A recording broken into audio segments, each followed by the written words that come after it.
We delivered 3,920 tracked pest control leads across SEO and Google Ads campaigns in the last 40 months. That's about 98 leads a month. That's a very conservative figure. ChatGPT reckons that's worth about 3.5 mil revenue. I'm a very conservative marketer, so I'm not sure if I want to rely on that data, but I'll share exactly how we got there, what we did, what were the challenges. I'll just move my big head down here for a second. Now, it's 2026 and I've just had a catch up with the client. We're reflecting on what went wrong, what went right across all of our campaigns, across all of our websites, and how we need to pivot. We do this on a monthly basis, but at the end of the year, I get to have a bit more fun with the downtime. This is where I do a lot of work. I prepare for the year and I look back at strategies that worked and didn't. This is a very typical campaign that I really enjoy. It's a local business in a pretty competitive space. I have to admit, when we started this 40 or so months ago, I heavily underestimated how competitive it would be, and also underestimated how much value a Google business listing brings when the location is shown. Every business generally has a Google business, but not every business has the address shown, or in other words, an office environment or a physical space that clients can visit. Because that played a big role. So if we roll back 40 or so months, I was referred to by, actually I think it was another agency, to help out this business that was quite established, quite a number of team members, many years of experience, I think 20 years of experience, and nothing really stuck. There were different agencies that built all sorts of websites. There was someone that attempted Facebook ads, Google ads. It was a little bit like all over the place, and none of it really came together.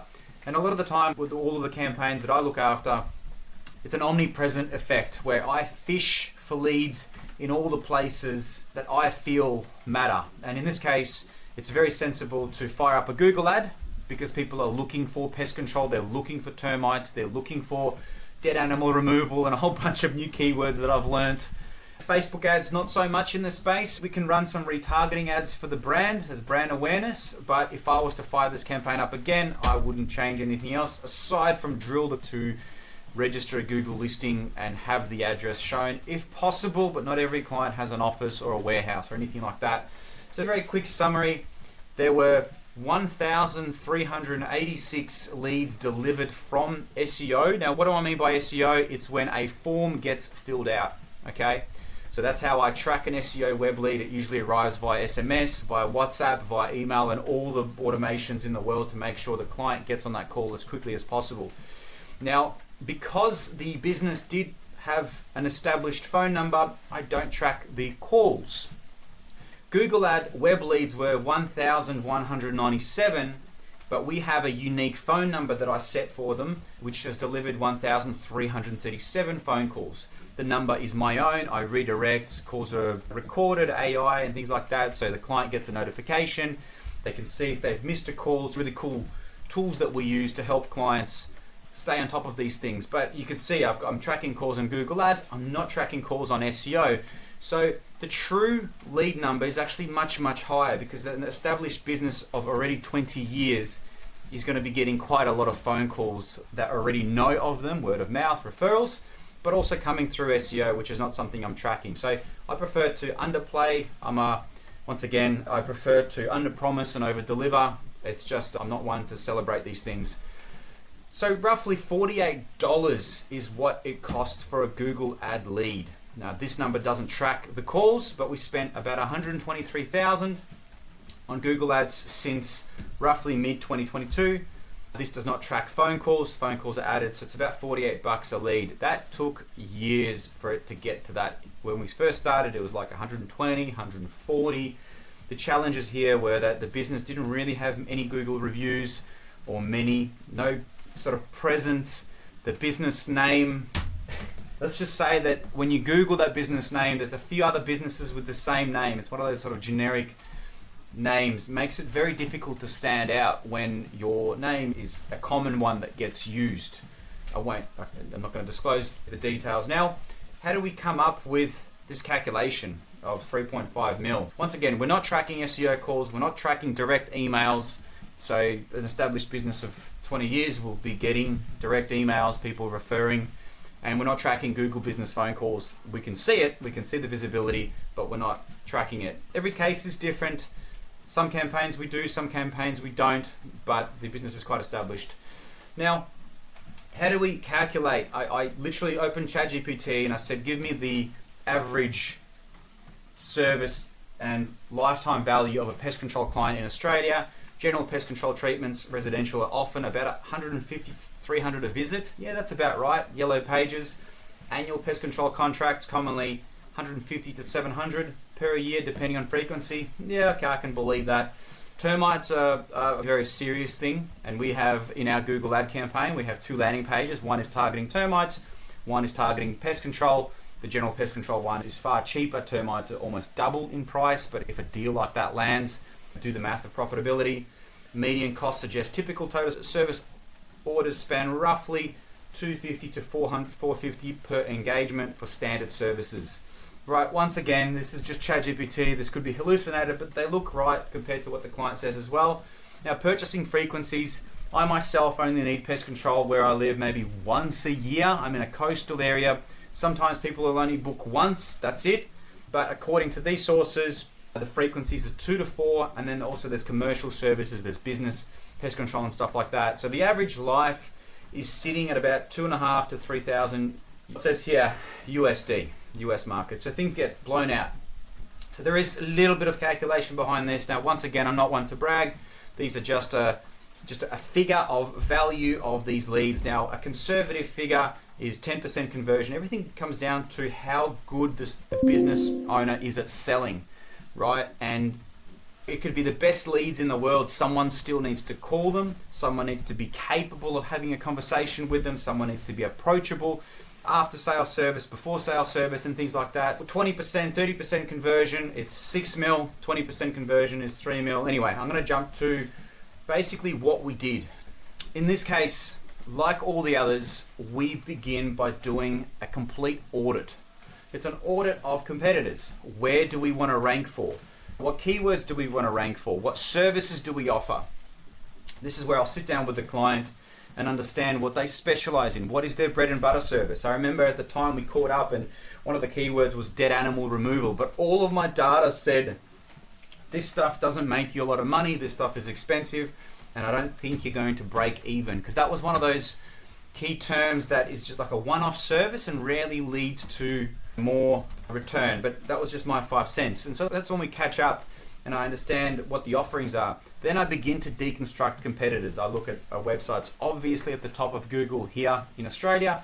I look at competitors or websites, powerful websites in Canada and US, especially the big franchises. I pay attention to their URL structures and how they build their pillar pages, their cluster pages, their supporting pages and things like that. So that's where I'll look at Ahrefs, SEMrush. I'll set up a whole bunch of keyword trackers, Google Analytics, Google Search Console, and that's what we're looking at here. This is only looking at 16 months of data. This isn't the whole picture, but slowly but surely, this business has progressed up and up with traffic over the time. This is the Ahrefs graph. Once again, the traffic numbers are nothing fabulous. The website was built back in 2022. Before then, not much really happened. There was a fresh website constructed. All of the pages, the service pages had pretty much more or less duplicate text. There wasn't any brand. There wasn't any proper SEO optimized pages which are targeting specific key terms. And you can see here this yellowish graph is organic pages that we're constructing and chiseling and deleting over time. Things changed. We had to trim a whole bunch of blogs as AI went live. A lot of the how-to guides that we had to completely change up and rewrite to make it more valuable, unique, flavored and custom to the pest control here in Australia, not just generic stuff.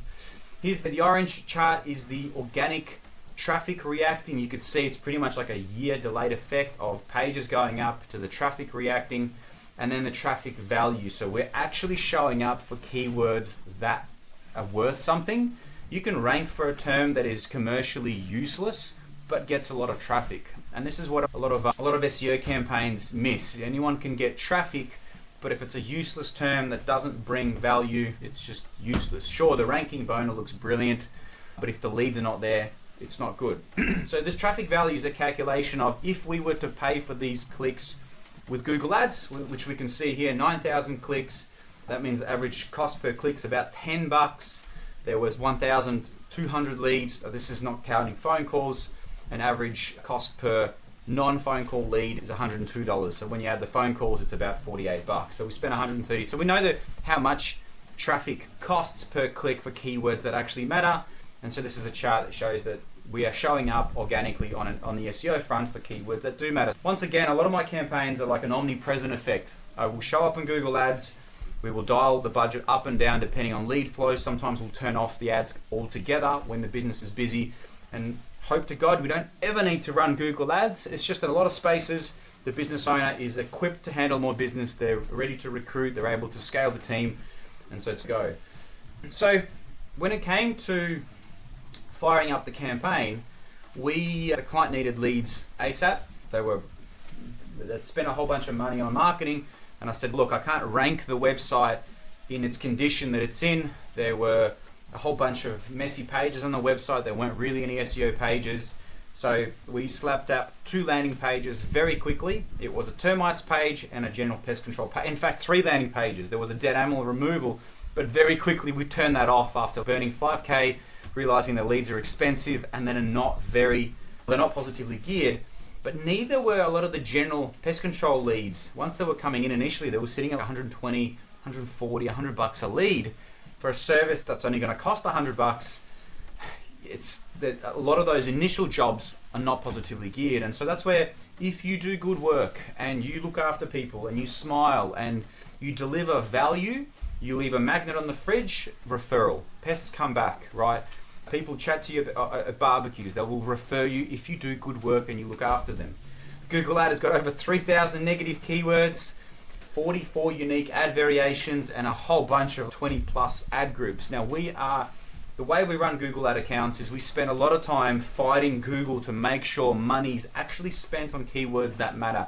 Where I feel, and I rant a lot about this, a lot of Google Ad accounts fall over is when the business owner throws a whole bunch of keywords to the advertiser just nods, loads the keywords into the Google Ad account, and then a lot of money gets burnt very quickly with meaningless results. We know the keywords that matter. It is just pest control, termites, termite services, termite removal, the pest control, pest removal. So the amount of keywords we're targeting is actually not that large. The amount of negative keywords is huge. And this is a month by month sculpting where we evolve the landing page, where we evolve the negative keywords and the ad groups. And so over time, the cost per lead was dropping and dropping. Now, seasonally, things move up in terms of costs. New competitors come along, but in the long run, it's been a steady decline. We're going to get to the ultimate level of efficiency where that is the best. It's been at about $48 for a while now. Now, we built 250 SEO pages. What is an SEO page? It is a page that is targeting specific, call it traffic ponds, okay? We understood that there are people that are searching for pest control plus suburb, pest control Melbourne, pest control Brighton, pest control Frankston, and some of them are searching for the specific pest that they have, right? We went as far as creating sort of sales pages on German cockroaches, American cockroaches. And so when Google looks at a website and it contains both supporting blogs on these topics, general spider pest control, bees, wasps, general bees, wasps detail, I don't even know what a drugstore beetle is, furniture beetle, cigarette beetle, like I'm learning all these things, but these are the things that are uncovered when you do proper keyword research, when you understand and figure out intent. Now, no doubt, we don't have all of these in Australia, but to give the site, to prove to Google that this site is a crazy authority on the topic, we build all the pages basically. So 250 of those are SEO service pages, 180 of those are location pages where we're targeting specific suburbs. These used to be 400 for 400 suburbs in Melbourne. We've just trimmed it down to pages that actually only receive traffic. There's not much traffic happening at Airport West, or what was the other one? Pest Control Arthur's Seat in Melbourne. Roughly 50 kilometers from the business locations. So we targeted location pages in specific areas. Mornington Peninsula was a big focus, metropolitan areas. We looked at the main services, the commercial and residential, the categories that we went after, and specific species, just to build trust and authority with Google. And we talked about the treatments, types, inspections, exterminations. pre-construction stuff as well. Pre-construction or building inspections basically, but that's a slightly different ish. Pest Control Plus Location was Pest Control Plus Frankston, for example, Termite Inspection Mornington, etc. And we went after long tail queries. This is where we go after all the keywords that have commercial intent. I just build all the pages. Now, to prove we are trustworthy, this used to be bigger. We have currently, we're down to 170 blogs and guides. We used to have far more. Now, a big focus of this website is termites. So 40% of that content is surrounding termites. Over the years, we had to trim a lot, rewrite a lot. When AI came along, it basically plagiarized all of my content, your content, every publisher's content, and now you know what it does. It basically gives you the snippet, gives you the answer then and there. Before AI existed, for about 10 years, I had figured out that if we go and understand what people are searching, you know, what is pest control, how do I choose a pest controller, how do I become a pest controller, we just researched the shit out of those topics and we just smashed 5,000 word articles. So I used to have sites that had 300, 400 pages, sites that had 5 blogs mulling over the same topic, and it was pretty much, I wouldn't call it duplicate content, there were unique articles, but Google will show first, second, third and fourth. They were the days, right? Those days are now gone, dead, and so we've now trimmed those 300 or 400 articles into 170-ish articles where it's one super guide. Not necessarily 5,000 words. We look at the average top 10. If it's only 800 words, we write 800 words. We need to get straight to the point. Too long, didn't read, content summary. And guess what? Traffic graphs are still heavily looking downward, but citations from AI are heading upwards, and that's how we show up in ChatGPT and things like that. So it's interesting times, and I love what we do. We basically wrote content in areas where we want to pick up clients: termites, household pests, wildlife management, bees, wasps, dead animal removal, prevention, and DIY. What if you can do it yourself, why not do it yourself? Now, the DIY stuff is good because you can put a pixel targeting and retarget and advertise that way. But we always found that cost per lead was better spent on a Google ad. So overall focus, we're still doing heavily educational content, but it's now flavored in a way where we talk about, we delivered this service and here is what we learned from it. So it's more personalized, it's flavored, and it's less generic. We suggest these prevention strategies. These are our professional treatment options and costs. This is what we charge and things like that. So the content's now rewritten in a way where it is just unique to us. This was the direction of basically all of the blogs and what we targeted. So you replace the keyword pest control with tree removal, dental, any other key term in the local space, and the formula is more or less the same. It is, we need to see the chunk of the pie, what keywords are being searched. We need to dissect whether it is valuable to show up on a Google ad. A lot of the time it will. I keep away from the likes of injury lawyers, even locksmiths these days are really competitive. I don't need the stress. I'm definitely not looking for any more work.